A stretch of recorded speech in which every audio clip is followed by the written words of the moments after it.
There's a particular kind of quiet that settles in after years of noise. Not the quiet of an empty room, but the quiet of a phone you've stopped checking, of group chats you've muted forever, of birthdays that pass without a single message, and the realization that you don't actually miss any of it.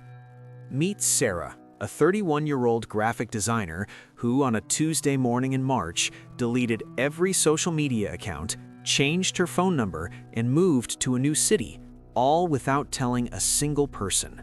No goodbye post, no explanation. She simply vanished. Her story reveals why some people don't just drift away from relationships, they burn the bridges completely. You might know someone like this, or maybe you are someone like this, the person who used to be everywhere and is now nowhere. The one people call changed or cold or not the same anymore. The one who stopped showing up, stopped responding, stopped pretending. But here's what nobody sees. They were already gone long before they left. It doesn't happen overnight, despite how it might appear. It happens slowly, like erosion. One unanswered text becomes a pattern. One declined invitation becomes a habit. One disappointment becomes the final data point in an equation that no longer adds up. For years, you were the reliable one, the friend who drove 2 hours when someone needed you, the one who remembered birthdays without Facebook reminders, the one who asked, "How are you?" and actually waited for the answer instead of treating it as a formality. You showed up, you listened, you cared, you poured everything you had into relationships that seemed to matter. And then, one day, you needed something. You had your own crisis, your own 3 a.m. moments when you couldn't hold it together anymore. You reached out with shaking hands and a breaking heart. The response? Silence. Or worse, "That's rough" text that arrived 3 days late. Maybe someone said they'd call and never did. Maybe they were all just really busy right now. That's when something fundamental shifts. You realize that while you were showing up for everyone else, you were essentially attending your relationships alone. You thought it was reciprocal. You were wrong. Psychologists call this relational equity imbalance, when what you invest into relationships consistently exceeds what you receive. But that clinical term doesn't capture the specific pain of understanding that the people you'd sacrifice for wouldn't even inconvenience themselves for you. Your brain starts running cost-benefit analyses you never wanted to perform. Every interaction becomes a question. What is this costing me emotionally? What am I actually getting back? The math becomes devastating. You were pouring from an empty cup into cups that were never empty. They just wanted more. You were the supporting character in everyone else's story, while yours played out to an audience of one. So you stopped pouring, and people noticed. Of course they noticed. When you stop being available, when you stop texting first, when you decline enough invitations that they eventually stop coming, they notice. They just don't ask why. Instead, they ask, "What happened to you? You've changed. You're so cold now." They say it like an accusation, as if you owe them the version of yourself that was slowly dying from giving too much. They want the old you back, the one who said yes, who made time, who put everyone else first. What they don't realize is that the old you couldn't survive. For Sarah, the breaking point came during what should have been one of the happiest weeks of her life. She just received a promotion at work, senior designer, something she'd worked toward for 3 years. The night she got the news, she texted her group chat of 7 close friends, women she'd known since college, women she'd traveled with, celebrated with, cried with. "I got the promotion," she wrote. 4 people left it on read. One responded 8 hours later with "nice" and nothing else. Another said "congrats" with no follow-up. The 7th never responded at all. Meanwhile, the same group chat had blown up just days earlier when one of them had gotten engaged. 47 messages in 2 hours, plans for a celebration, FaceTime calls, pure joy. That's when I started really paying attention, Sarah recalled. I opened my text threads and started scrolling back. I was always the one reaching out. I was the one asking how people were doing.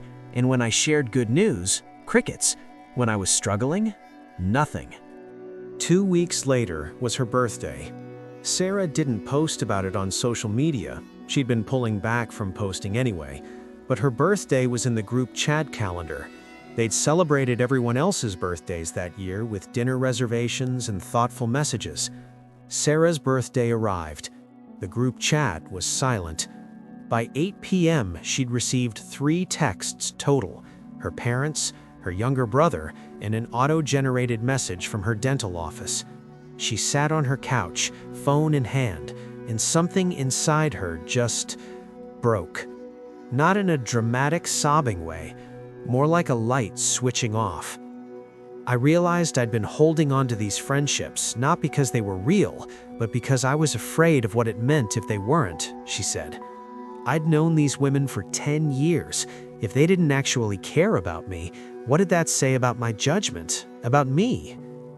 That weekend, Sarah made her decision. She didn't sleep on it or weigh the pros and cons, she just acted. Saturday morning, deleted Instagram, Facebook, Twitter, backed up the photos she wanted, then erased her digital footprint. Saturday afternoon, went to her phone carrier and got a new number. Didn't transfer contacts, started completely fresh. Sunday, gave notice to her landlord that she wouldn't be renewing her lease, started searching for apartments in Portland, a city she'd always loved, 7 hours away. Monday morning, went to work as if nothing had happened. I didn't tell anyone, Sarah explained. Not my coworkers, not my family at first, and definitely not my friends. I just disappeared. Slowly, then all at once. It took 2 weeks before anyone noticed. A mutual friend finally texted her old number asking if she was okay. The message never delivered. Someone tried to tag her in a photo on Instagram and realized her account was gone. Then came the messages through LinkedIn, through her work email, through her mother, who she'd eventually told about the move. People were concerned. They wanted to make sure she was all right. They didn't understand what happened. Where are all these people when I needed them before? Sarah thought. But she didn't say it. She just sent polite, brief responses. I'm fine. Just needed a change.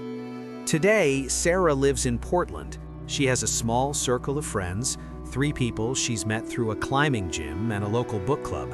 They're not her best friends. She doesn't have a big friend group. But when she texts them, they respond. When she was sick last winter, one brought her soup without being asked. When she got another promotion, they took her out to celebrate. I don't have a lot of people in my life anymore, Sarah says. But the people I do have, they're actually present. The math makes sense now. Does she regret cutting everyone off so completely? Sometimes I wonder if I overreacted, but then I remember sitting on that couch on my birthday, and I know I didn't. Those relationships were already over. I just made it official. This pattern of cutting people off rarely starts in adulthood. Somewhere in childhood, a blueprint was drawn. A map of what relationships look like, what to expect when you need someone, what love actually means. Maybe you had a parent who was physically present but emotionally absent. Maybe home was a place where love came with conditions you could never quite meet. Maybe you learned early that asking for help meant hearing "not now" or "figure it out yourself," or worse, nothing at all. Perhaps you watched promises get broken so many times that you stopped believing in them. You learned that people don't stay, no matter what they say. You learned that your feelings were inconvenient, that needing emotional support was asking too much. So your nervous system adapted. You became independent, not as a personality trait, but as a survival mechanism. Self-sufficient, not because you wanted to be, but because depending on others meant getting hurt. Those early lessons created a blueprint. Connection is dangerous. Trust is expensive. Vulnerability gives people ammunition. Every adult relationship that followed just confirmed what you already knew. Eventually, you'll be alone. Eventually, you'll need someone and they won't show up. By the time people decide to cut everyone off, they've become expert pattern spotters. They see the signs from miles away. The friend who only reaches out when they need something, the person who's available for fun but disappears when life gets hard, the relationships that feel like transactions where you're always the one paying. They notice when responses get shorter, when "let's hang out soon" becomes a placeholder for never, when they're the only one suggesting plans, when every invitation is met with "I'd love to, but..." They've seen this movie too many times. They know how it ends. So they leave first. Not with anger, not with drama, just with the quiet knowing that they've been here before and already know the ending. They cut it short at the first sign, the first canceled plan, the first distracted conversation, the first time they feel themselves trying too hard. You're too closed off. You don't let people in. You're afraid of intimacy. These accusations come from people who never had to carry the weight of constantly reaching out first, of being everyone's therapist but no one's friend, of investing everything into connections that crumbled the moment they needed something in return. They frame it as a personality flaw, as if choosing solitude over hollow relationships is some kind of failure. But what they call giving up on people is actually something more nuanced. It's giving up on accepting conditional acceptance is love. It's giving up on shrinking yourself to fit into spaces that were never meant for you. It's giving up on the exhausting performance of pretending that crumbs equal connection. Here's what's misunderstood. The loneliest moments weren't after cutting everyone off. The loneliest moments were before. It was sitting in a room full of friends and feeling invisible. It was being in relationships while feeling fundamentally alone.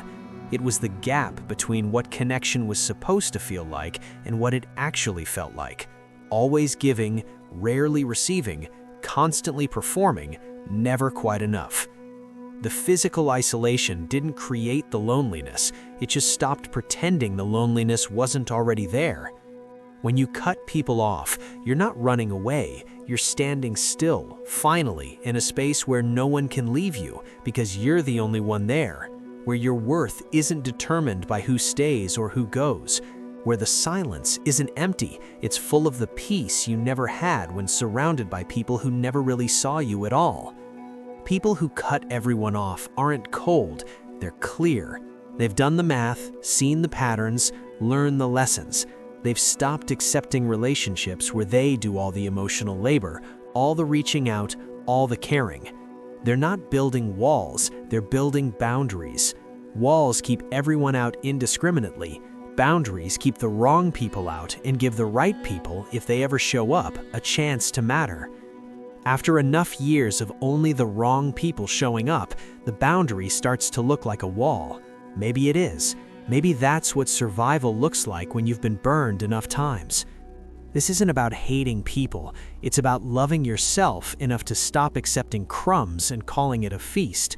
It's about recognizing that sometimes the bravest thing isn't staying and trying harder, it's leaving and finally putting yourself first. Cutting everyone off is self-preservation wrapped in silence. It's your nervous system finally saying enough. Enough performing, enough pretending, enough accepting less than you deserve. You're not cold, you're surviving. You're not closed off, you're protected.